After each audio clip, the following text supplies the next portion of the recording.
What's going on, everybody? This is Moose and Brian here from OccupyFantasy.com. At Occupy Fantasy on YouTube, Twitter, Instagram, and TikTok. I am your host, Moose, at CFB_Moose on Twitter is where you can find me. I'm the co-founder and data guru here at OccupyFantasy.com. Alongside with Brian, at BrianJesterFF on Twitter. He's the co-founder and CEO of Occupy Fantasy. How's it going, Brian? What's happening, Moose? What's going on? Good to be here. Another Tuesday, and season is winding down. It's crazy. The first week in December. We got 4 or 5 weeks left in the regular season. It's crazy how fast that's gone by. It is crazy, yeah. I mean, I know before we were talking about, it's week 4. We get underperforming. Now it'll be a spike week. Now it's can we just get a winning week? Yeah, seriously, dude. That's how it is sometimes. So we're here for the Week 13 edition of the $1 Million Mission. If this is your first time here, say hello or don't. If you want to listen, that's totally cool as well. We're going to go ahead and take a look at Brian's lineups, how he did throughout the week, last week, and answer your questions. Look at what some winners did. Look at what some other pros did as well, and kind of just have a fun time. So first and only image we have here to show up next is your winning fees, or your winnings for small field, which is still in the green, plus 12%. 150 max classic, 150 max showdown, both minus 64 and 69% ROI respectively. Brian, I feel like you've been getting close. We do some tracking, we do a whole bunch of other stuff as well. I feel like you're getting really close, especially on showdown. I feel like your process is really refined for showdown. Yeah, I've been working on that pretty hard lately. And if you guys have questions about that, feel free to ask in the chat. But yeah, been working really hard just on, honestly, in Classic too. Just really looking at lineup constructions more, trimming the fat, so to speak, making sure there are no wasted lineups, no wasted roster spots. And I'm still not doing a great job in Classic. I've trimmed it down a lot, but even so, looking back at my lineups this week, it's like, I could have done this with this lineup, could have done this with that lineup. But I feel like that's always an evolving process. But yeah, small field remains strong. It's not, honestly still not where I want it to be. Truly, I want that to be in the 20% plus range. So we'll see if we get some positive variance here. And yeah, 150 max classic and 150 max showdown. Haven't played as much volume as I did earlier in the season, but again, as we say every week, with the caveat, this is what it's going to look like without a bink when you play GPPs, large field. So yeah, pretty much in line with expectations. Didn't show the live final fees this week. I haven't really been playing any. This is the last week before the DraftKings and FanDuel live final, so I might take one more shot at it, especially with some boosts from Maryland legalizing sports betting. So I might take some of that boosted money and take some final shots here. Yeah, what is it? The sunk cost fallacy? Like, you're already invested a bunch in. Why not? What's a little bit more? Well, looking at how much I'd spend, yes, it would be a drop in the bucket. But again, my bankroll was boosted a little bit from the sportsbook bonuses and bad lines and whatnot. So we'll see. I don't know, disappointing season so far, but beauty of all this is only takes 1 week, and let's hope. And as we, it's December, Moose, and December is a massive ticket month for most people, especially on FanDuel. But I've accumulated some big tickets as well in other contests. I counted today, Moose, and this is excluding my MMA live final tickets, which are next year. I'm just looking at over the next month, close to 45,000 in ticket entries. That's a lot of money. Yeah, so if I can just get some positive variance on one of those contests, we're in good shape. So keep my head up and starting to focus on those tickets. Yeah, I mean, I pulled the image back up here. If we're taking a look at, I mean, just say you said 45,000 in tickets. If you just get that back, I mean, that almost kind of puts you back even for the year. Yeah, back even for the season. If you exclude live finals, exclude live finals for sure. But again, in any positive variance, now we're talking about a profitable year, and that's excluding just being getting a spike week on a normal contest that I normally play. So lots of opportunities this week, and for those I see Star-Lord's dad's talking about having a spike week this week, and for anyone who hasn't had as successful of a season, just gotta keep the mindset that you're only 1 week away. You know what I think we need to really generate the spike week? I'm gonna work on this on the back end. We're gonna get a Discord emoji for some sort of spikes, so we can. Oh, do we? All right. Yeah. It's been a while. It's been a while since we had a new Discord emoji, a new emote. So yeah, let's get that going, and then maybe we'll get a little positive energy around that. Definitely. Now I wanted to go back to there's a handful of things you said that I want to bring it back to. Is first thing you said December is a huge ticket month. You have a shit ton of money in tickets, a shit ton of tickets worth even I guess shit ton of money as well.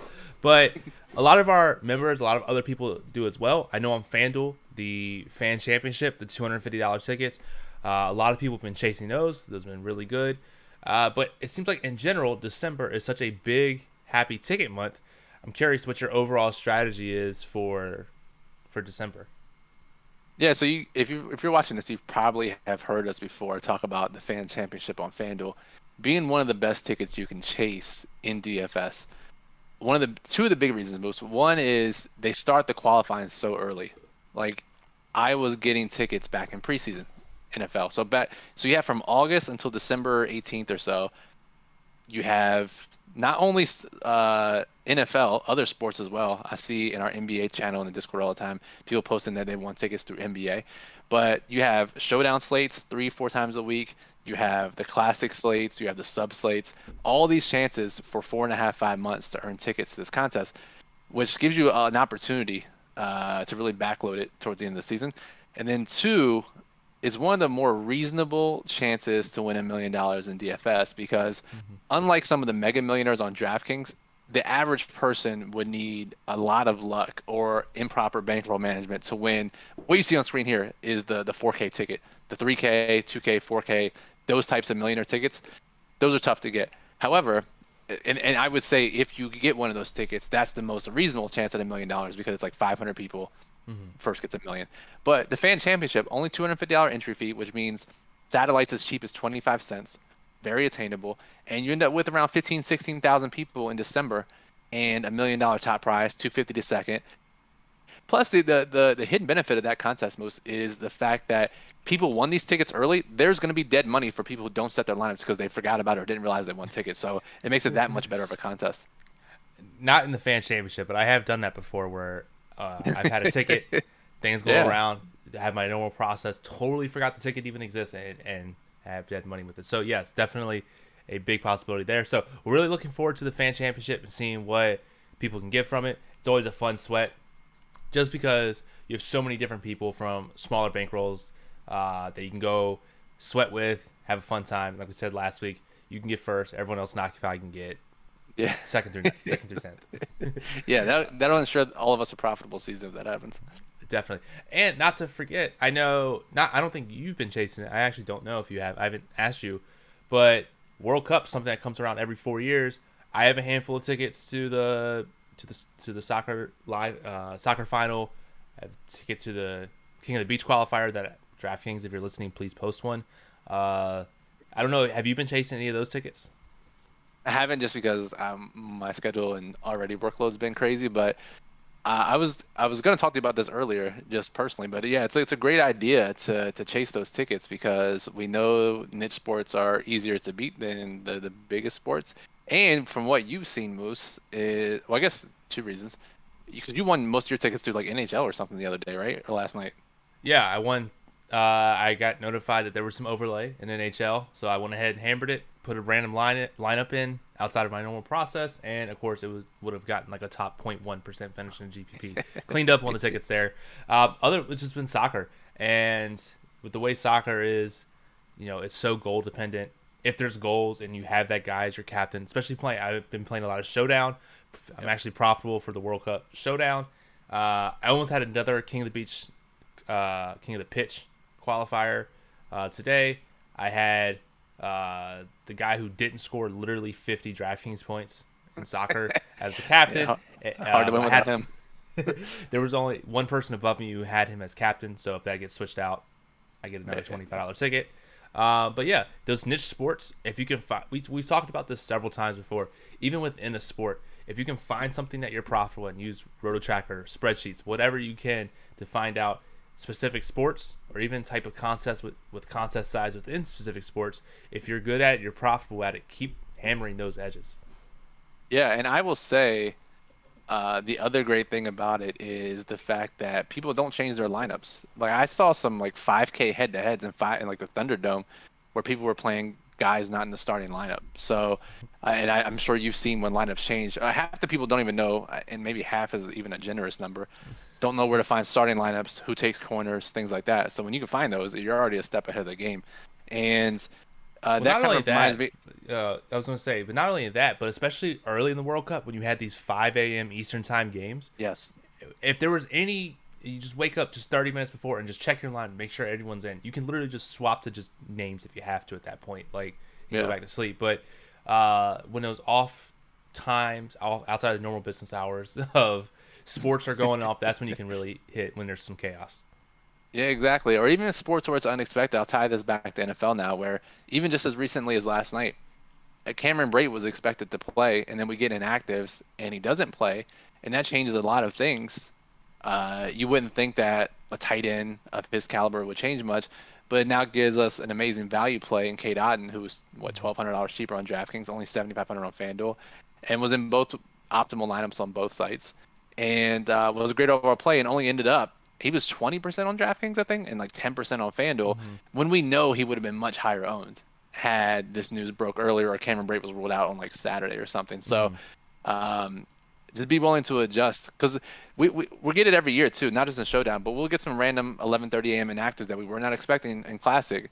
And people will just be like, well, it can't matter that much, or I've already built, I'm not going to readjust and redo stuff. And that's where you can really get some edges. Yes, so that's actually two things that I wanted to mention back to you.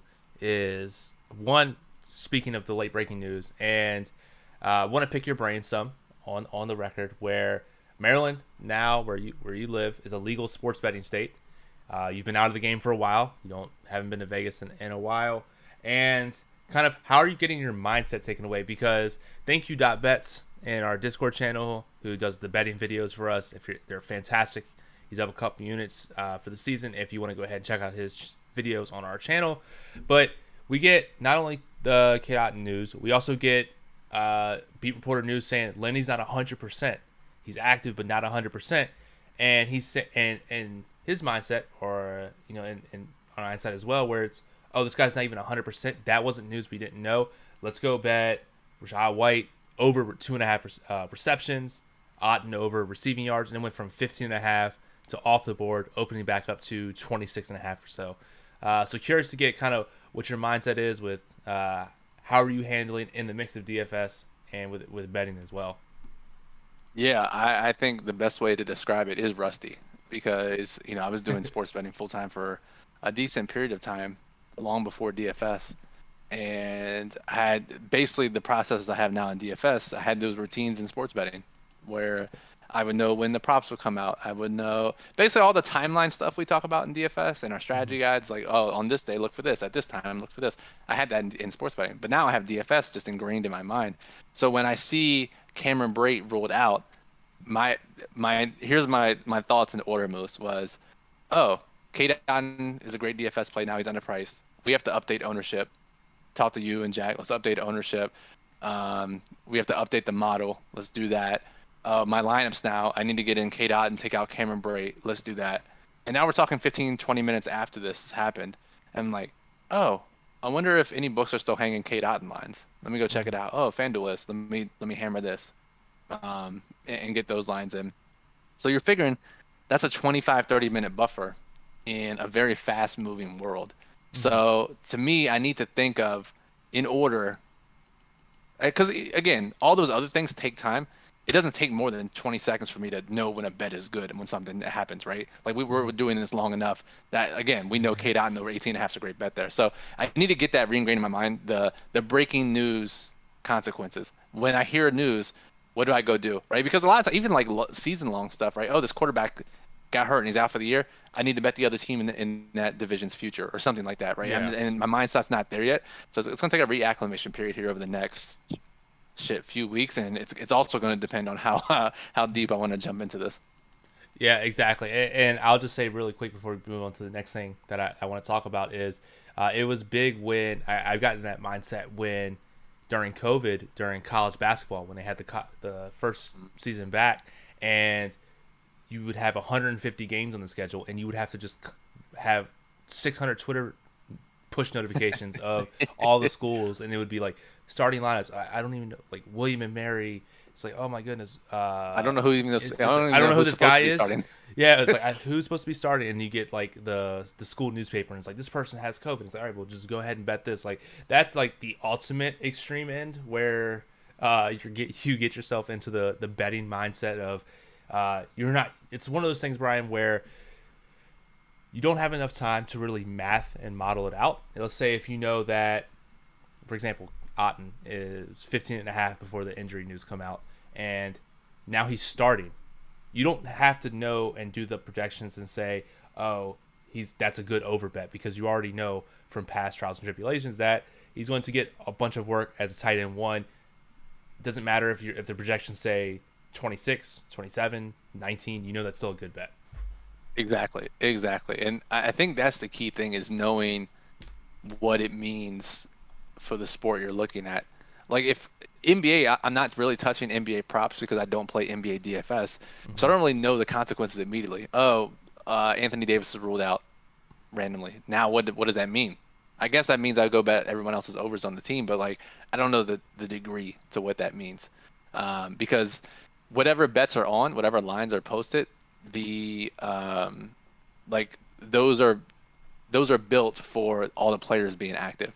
But we know, like you said, just because we play NFL DFS and we're sickos and know who K. Dotton is and what his routes run look like when Brait was out a few weeks ago. It's like, oh, when Brait is out, we know Otten plays 90% of the snaps or whatever, going to run routes. And for any receiver that's remotely capable in that role is going to eclipse 18 yards like 90% of the time or something crazy. So yeah, it's about knowing. And so I would say if you are doing sports betting or if you're doing any other sport in DFS, you have to understand, because that's why our NBA guys do such a great job. That's why we hired all of them, right? It's like they know when something happens what all the consequences and ramifications are. And you personally watching this video should try to have that mindset for whatever you're studying or whatever you're working on intently. Because again, I know I will say this, Moose, I know that one of the biggest pitfalls for newest members to our site or any content site in general that offer a bunch of sports, and they think, oh, these guys are smart, they have the skeleton key, they have all this data, and now I'm gonna go and I'm gonna play NHL DFS, and I'm gonna play NBA DFS, and I'm gonna play Showdown, and oh, they have a CS:GO strategy guide, I'm gonna play CS:GO tomorrow, because they know everything. And it's like, all right, but you can't possibly know all of that, and you can't keep up with all that. So focus it and limit it to specific areas, and by doing that, you'll have a bigger understanding of what news means, and again, and that trickles down to all the lineup stuff for DFS. Exactly. Yes, definitely. Now, the other thing that I wanted to mention, just bring it back, what you said originally starting in the show, is that you said you have a lot of dead lineups, and something I've actually been doing to help refine my process, mainly for Showdown, is before I was making anywhere between 3, sometimes I was 20 maxing the Showdown. I've gotten really, really good with my process to the point where I don't do the 3 max anymore. I feel like my lineups are too dead with Showdown. I kind of have my story, might be able to make 2 lineups, but normally I'm making just 1 lineup. So I don't even know how I would question this, but I would just say realize that what processes you have can evolve over time, and always keep looking back at what lineups you have. I was realizing that with my 2-3 lineups, or 20, even up to 20 lineups, I was too focused on the same story that needed to happen in Showdown. I wasn't really allocating myself into different storylines, and that was negatively affecting me. So now I only build 1, maybe a second lineup that's completely different than the other one. But most of the time it's just 1 lineup in Showdown. Yeah, I think obviously very smart. It's all about the constraints and stuff. And speaking of dead lineups, I've whittled this down dramatically to where I was getting too many low-owned players in 1 lineup. And I was just looking at some of my lineups this time. And just looking at my lineups that finished 150th out of 150 on FanDuel, 149th, like those bottom 10, 15 lineups. And I really don't, and just looking now, they're not that bad from like an ownership perspective. There was one that was, hold on, let me see if I can find it here. I'm just looking on my end. But it's like, oh, I have Robert Woods and Cortland Sutton in the same lineup. I wanted those guys in my player pool. And maybe the biggest problem here is that I had Robert Woods in my player pool, but like 2.6% guys, we project them sub 5%. Like should they both be in the same lineup together? Doesn't make a ton of sense, and probably not. Like I probably want to mix those guys into lineups that are really chalky already, right? And that's my point of differentiation is that one Robert Woods, cheap, that one Cortland Sutton who outperforms guys around him. Do I want them both in the same lineup? Probably not. So again, it's literally checking everything and always continuing to update your settings and your rules and your process and whatnot. So yeah, looking at your losing lineups is just as, if not more important than looking at your winning lineups, especially when you're mass multi-entering. Yes, 100%. Nothing like going the day after, and you're like, it's one thing to be like, oh, you look during the game, oh, my lineup's last, I got nothing to worry about. But nothing, you go on the next thing, you're like, wait, why did I even play that? That makes no sense. But yeah. Yeah, it's also funny. It's also funny because I just watching the games, I didn't really realize. I think I had like 15% Jeff Wilson or something, and I knew he wasn't doing much, and none of my top lineups had him, so I was like, okay, whatever. Jeff Wilson just didn't get there. And I go back and look today, and he had like 1 carry for 3 yards. It's like, Jesus Christ, how bad was he? What happened in the game? So now I need to go back and look at the usage. Like, why the hell did he have 1 carry? So that's another thing that can help you, or it can be beneficial when you go back and look at lineups. Definitely, yes. David here says, what are your guys' thoughts on chalk this year? Is the field that much better than it seems to be hitting every week? Brian, I'm curious what your thought is. I slowly go back and forth with myself that the chalk is just fantastic, and it doesn't seem anywhere in life this year is just chalk has been hitting.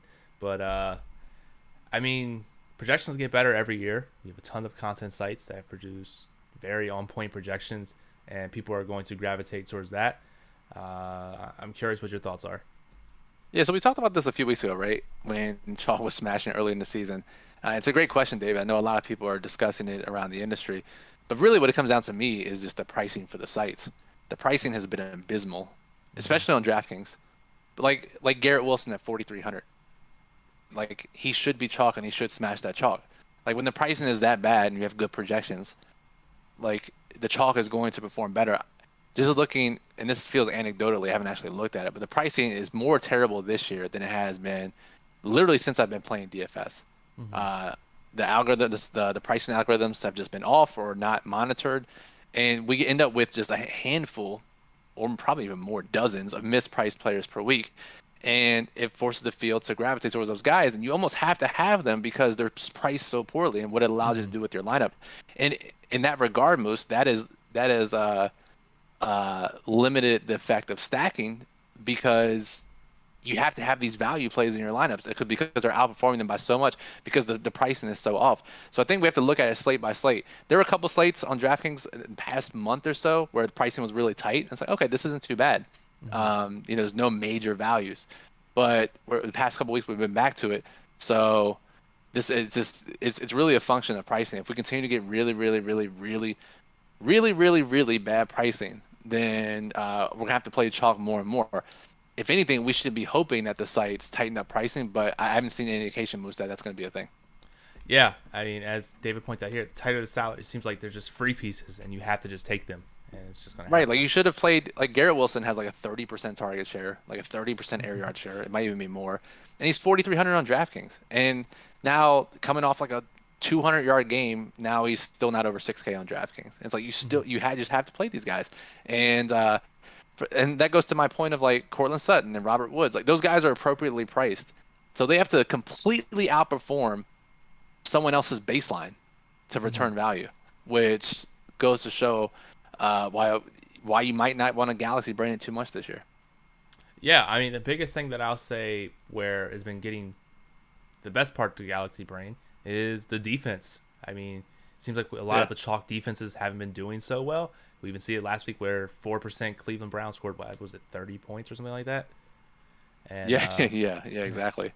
And like quarterbacks aren't doing that much, so that limits stacking as well. So we saw guys like, obviously Hurts was one of the ones that exploded this week, and then most small contests were won by Goff, Mike White.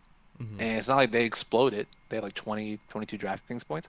So, yeah, it really is finding the chalk and getting there. So I think as we continue to look at this, that you really have to play the chalk and just get different in a couple spots.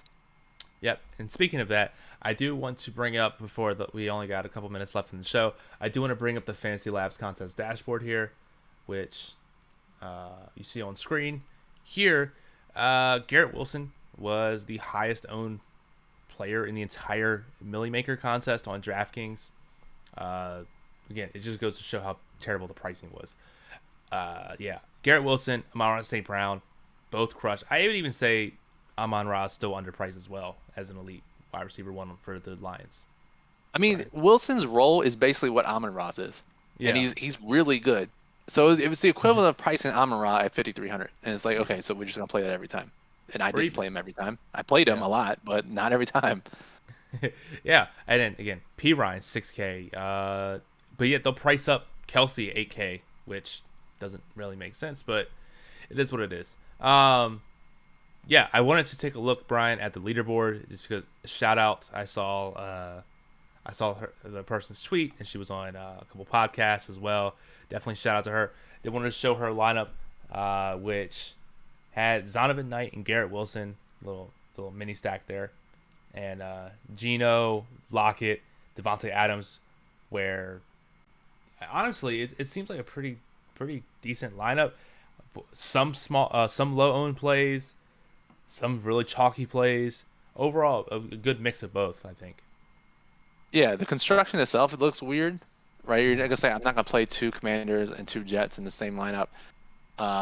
There's really no other correlation outside of Geno, but it's really just playing guys that are underpriced, right? Mhm. Like, and also this goes back to the point of last week where you got to get the sub 5% player right.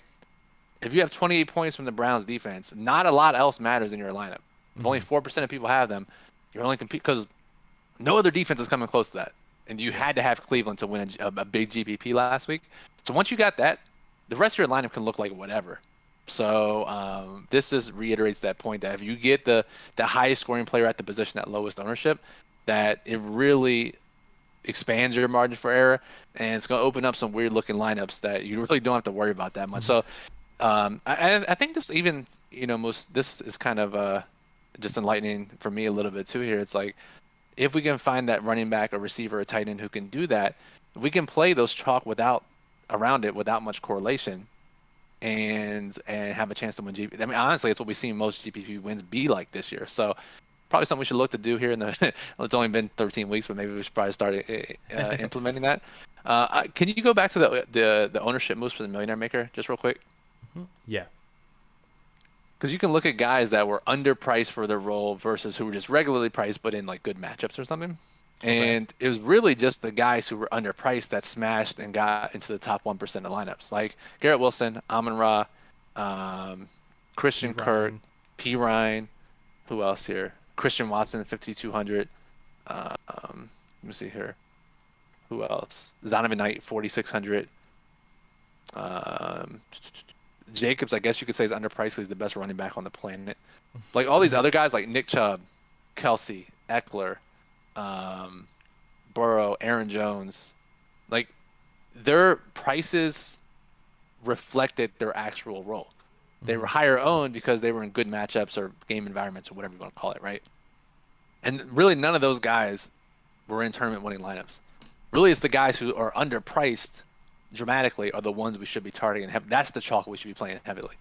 Yeah, I mean, I sorted by 1%, the top 1% of lineups exposure, and you can see Garrett Wilson, P. Ryan, Amon-Ra, who I guess you could say was somewhat underpriced as well. They're 60 to 80% in the top 1% of lineups. Whereas if you have Devontae Adams, who literally scored 40 points and I think was the highest scorer on the slate, he was only in 27% because he's so highly so highly priced, like he's Right. supposed to be. It's hard to fit him in with other good plays, so you have to get do some work to get him in your lineup and still win. Right. I mean, even Freiermuth was 4,300 underpriced. He's like the tight end 4 on the season, in season long. He's priced at 4,300, and he only scored 10 points, and he was in like a quarter of the top lineup. So like, I mean, Nico Collins underpriced for his role. Who else? Damian Pierce underpriced for his role. Still didn't do much, but still underpriced. It's kind of crazy. So I mean, as we look ahead here to the next few weeks, like these guys who are underpriced, let's just play them heavily. The higher owned guys who are priced appropriately, don't be afraid to fade those, and then look for those sub 5%ers that we think can have a ceiling performance, underperforming wide receivers, things like that. Yep, definitely. You hit it there on the head. And then what we like to do also before we close out the show is take a look at duplicates, take a look at some of the reports here on Fantasy Labs, and then we'll close it out. So duplicates, love to see a Burrow stack get the most duplicated, which I thought was hilarious. Naturally. Let's see. Yeah. Overall, this is just like I'm surprised this lineup didn't do absolutely. This lineup actually did well though, minus the Kenneth Walker injury in 3 minutes in the game. Ugh, that sucked. So apparently his injury was he like tweaked the inside of his foot. It wasn't even a sprained ankle. So it was just like the most random fluke injury, and he was averaging 12 yards a carry in the first quarter, so he was on pace to absolutely smash. Yeah, I know. My one of my three, because I do 3 lineups now for those who are listening that on main slates, and my one lineup was in the top 1% of the 3 max contests that I were playing, and everyone was flamed. But then I had Jalen Waddle, who was injured and didn't do anything the entire game. Nothing worse. Nothing worse. Yeah, I mean it happens. It sucked, but it happens. And if we go ahead and take a look at the reports again, please use your salary, and don't use your tight end and flex.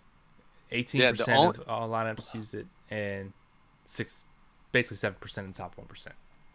Right, there's no reason to do that when Garrett Wilson's 5,300 or whatever. I don't remember whatever the fuck his price is. Right, there's no reason. The only reason is when we talked about 2 weeks ago, we just talked about a few minutes ago, is when the pricing is really tight. Sometimes you have to do that, and we randomly got that on DraftKings for 2 weeks.